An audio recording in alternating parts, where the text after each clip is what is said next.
আগামী ৩ মে লাহোরে হবে পিএসএল এর এবারের আসরের ফাইনাল। প্রথম কোয়ালিফায়ার জিতে ফাইনাল নিশ্চিত করেছে পেশোয়ার জলমি।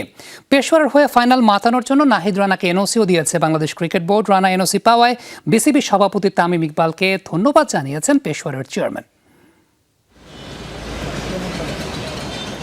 ঠিক ছবির মতো নাহিদ রানার ক্রিকেট ক্যারিয়ারও তো এখন উচ্ছ্বাসে ভরপুর।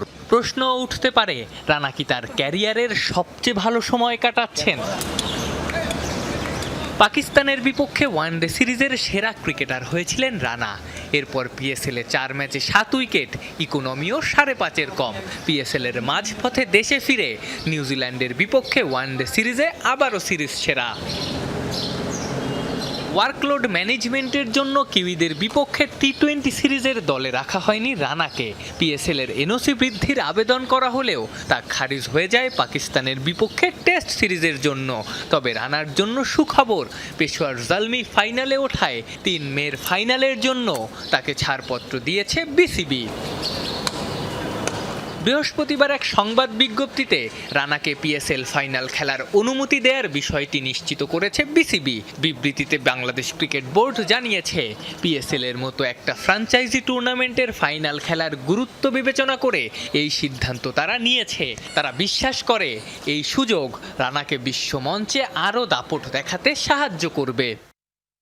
রানাকে পেয়ে পেশোয়ার জলমিও খুশি।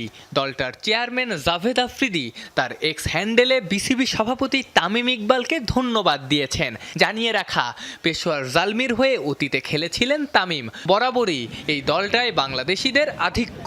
তামিম ছাড়াও খেলেছেন সাকিব, সাব্বির রহমান। এই আসরেই রানা বাদে ছিলেন শরীফুল ইসলাম এবং তানজিদ হাসান তামিম। প্রথম কোয়ালিফায়ার জিতে ফাইনাল নিশ্চিত করেছে পেশোয়ার। এবারই প্রথম বিদেশি ফ্র্যাঞ্চাইজি লিগে অভিষেক হয়েছে রানার। আগামী 3 মে লাহোরে হবে পিএসএল এর এবারের আসরের ফাইনাল। সব ঠিক থাকলে সেই ফাইনালে মাঠ মাতাবেন বাংলাদেশ এক্সপ্রেস। আফনান পিয়াল, যমুনা স্পোর্টস, ঢাকা।